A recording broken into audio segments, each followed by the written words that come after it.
کیا وجہ ہے کہ خان صاحب نے 25 مئی اور پھر اس کے بعد حکومت بنانے کے بعد پنجاب میں جب 25 مئی کو ہونے والے ظلم پر وہ کچھ نہیں کر پائے اور اس کے بعد پھر ایف آئی آر درج نہیں ہوئی، تو کیا خان صاحب نظام کو اس وقت جو چل رہا ہے اسے موقع دیتے رہے اور اب ان کی امید جو ہے، آخری امید جو ہے یا آخری شمع جو ہے وہ بجھ چکی ہے، اس لیے وہ اس نظام سے الگ ہونے کا فیصلہ کر چکے ہیں؟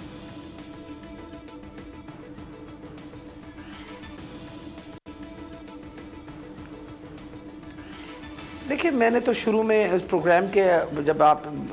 بریک پہ جانے سے پہلے یہی بات آپ کو بتائی کہ خان صاحب as a naan confrontational person, اور وہ بلیو نہیں کرتے کہ بھئی ہم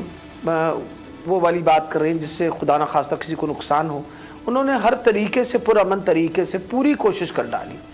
اور آفرین ہے ایسے شخص کے اوپر۔ میں تو کئی دفعہ دل میں سوچتی ہوں کہ اللہ تعالیٰ نے ان کو کتنی ہمت دی بھی، اور یعنی آج 7 مہینے سے ایک مسلسل احتجاج میں، اور کوئی ایسا دن نہیں تھا جس میں وہ خود شمولیت نہیں کرتے تھے۔ ہر احتجاج میں سوائے جب سے ان کو چوٹ لگی اس کے بعد۔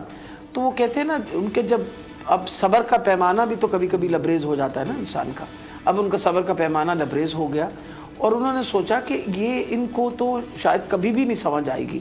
کہ اس وقت پاکستان کو کتنا زیادہ نقصان ہو رہا ہے، جو جتنی پولیٹیکل انسٹیبلٹی آئی بھی ہے اور جس طرح کی کولیشن گورنمنٹ بنی ہوئی ہے، وہ کچھ نہیں کر پا رہی، اور وہ اس وقت معیشت کا بیڑا غرق ہو رہا ہے۔ آپ کی ویسے بھی لا اینڈ آرڈر سچویشن اتنی خراب ہوئی ہوئی ہے، کراچی میں دیکھیے ڈکیتیوں پہ ڈکیتیاں ہو رہی ہیں، لوگ قتل غارت ہو رہی ہے،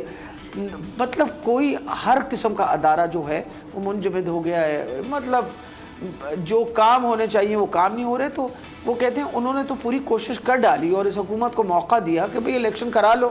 اور عقل مندی تو اسی بات میں تھی کہ اگر ہمیں واقعی سب کو محبت ہے پاکستان کے ساتھ، اور جس طرح باقی اگر نون لیگ کو نہیں ہے تو پیپل پارٹی والے جو کلیم کرتے تھے کہ ہم بڑے جمہوریت کے اس وقت پیروکار ہیں اور ہم تو بڑے جمہوریت کے جنگ لڑتے رہے ہیں، بھائی جمہوریت کا ایک بہت اہم حصہ یہ بھی ہے کہ بھئی آپ الیکشن کروا دیجئے جب سچویشن اس طرح کی ملک کے اندر ڈیولپ ہوئی، لیکن وہ کوئی بھی نہیں کروانا چاہتا۔ وجہ یہ ہے کہ جو بھی آیا ہے وہ اس وقت کوشش یہ کر رہا ہے کہ اس کے مسئلے حل ہو جائیں اپنے۔ پاکستان کا مسئلہ گیا بھاڑ کے اندر، یہ اپنے مسئلے ہم حل کروا دیں، اور وہ آپ کے سامنے ہے، ہر بندے کو این آر او مل رہا ہے۔ آپ دیکھیے اسحاق ڈار جو ہیں وہ بھی فارغ ہو گئے،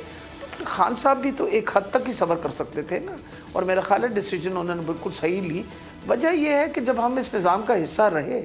تو پھر وہی والی بات ہے، پھر کیا کل جواب دیتے پھریں گے ہم لوگوں کو کہ جی ہم نے اس میں نظام میں رہ کے کوشش کی اور کچھ نہیں ہوا، تو پھر ہمیں اس نظام سے باہر ہو جانا چاہیے۔ اب باقی رہا جہاں تک ڈیسیجن کس طریقے سے ہو، اور اب بھی میں آپ کو بتا رہی ہوں کہ اب بھی وقت ہے، ان کو بالکل ذرا بھی اگر کسی کو پاکستان سے محبت ہے اور کوئی واقعی چاہتا ہے کہ پاکستان جو ہے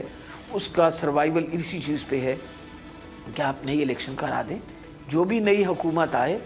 وہ اللہ تعالیٰ خیر رکھے، پاکستان کی بہتری کے لیے آئے گی، پاکستان کے برے کے لیے نہیں آئے گی، اور ہمیں یہ کرنا چاہیے۔ اب آپ نے جو بات کہی وہ میرے منہ سے بات ہی لے لی آپ نے کہ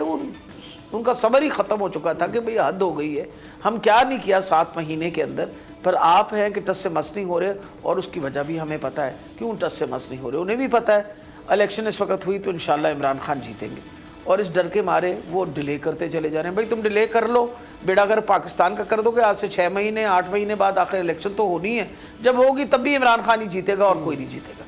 بالکل۔ اگر آپ کو یہ ویڈیو پسند آئی ہے تو سبسکرائب کریں اور بیل آئیکن پر لازمی کلک کریں۔ آپ یہ سمجھیں یہ جو حق ہے نا، حق پہ کھڑے رہنا اور حق کو بولنا، یہ دور سے لگتا ہے تنہا ہو گئے لوگ۔ آپ خان صاحب کو دیکھیں، تنہا دکھائی دینے، ساری جماعتیں مل کر ان کے خلاف ہیں، لیکن آج بھی پاکستان کی عوام اس حق کی آواز کے پیچھے جو ہے 80% سے زیادہ عوام ان کے ساتھ ہے۔ سیم ایگزیکٹلی اسی طریقے سے بول کی کہانی ہے بھائی، بالکل الگ آپ کو تنہا دکھائی دے گا، ہر جگہ آپ کو کھڑا ہوا نظر آئے گا، ہٹے گا نہیں کسی چیز سے، اور اس کے ساتھ بھی 80% عوام اگر آج آپ دیکھیں تو اسے بول دیکھ رہی ہے۔